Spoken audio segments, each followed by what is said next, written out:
Hurleys down the end of Mill Street, right? Oh, those are great uncles. Those were, yeah, they were old when I was young, and they were old when I was old, I guess. But they were always old as far as I was concerned. They were my mother's uncles, I think. You know, they were a long time. But they owned all the land down in the corner in the bend on Mill Street. Yeah.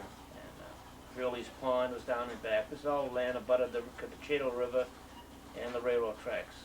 Uncle Jim they used to call him down there. And I can't think if there's another Morris. He lived down there too. He lived in a small house down there. And that was pretty much all the Hurleys that you hung around with or that you knew about? Yeah, that's about most of them that I can think of. Yeah.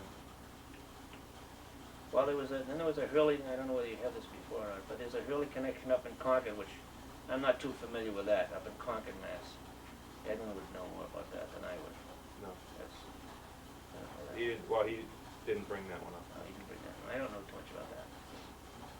But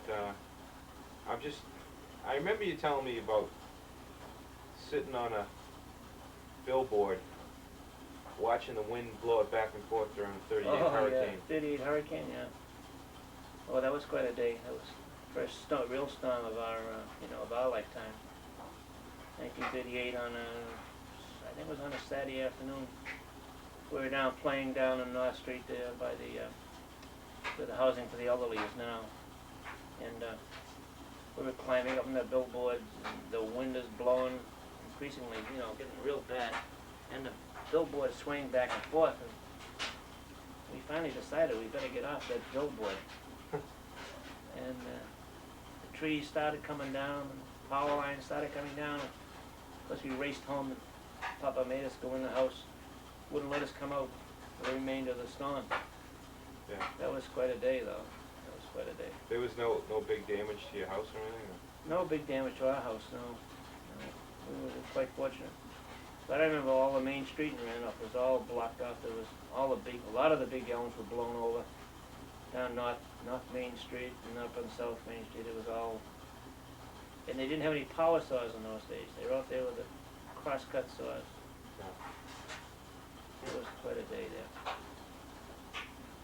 there. Anything else you want to relate that you can't?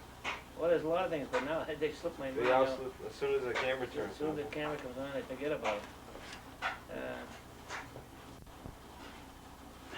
Okay.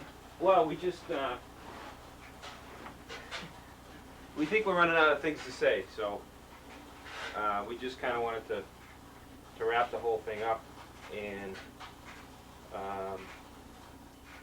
chances are we'll probably have enough material to do one of these someday, maybe at a more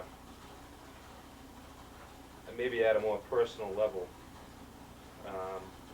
for the Hearts of Avon or something like that. But in the meantime, we tried to cover all the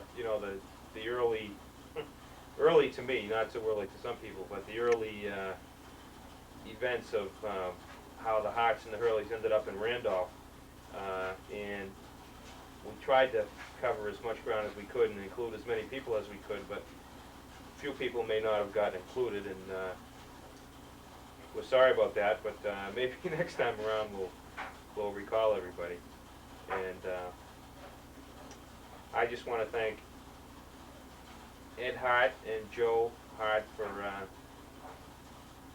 sitting in front of the camera for all this time and trying to recall all this stuff kind of under the gun, but I think they did a heck of a job, and I'm sure everybody will appreciate it in the future.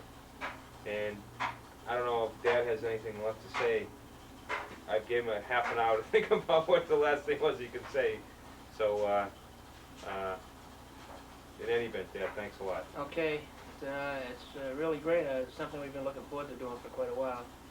I sure hope we got enough significant facts to let you guys carry on a few years from now. You'll have some basis of knowing from whence you came and things like that, and give you an idea about the Harts and Hurleys, which I think are a great combination of people.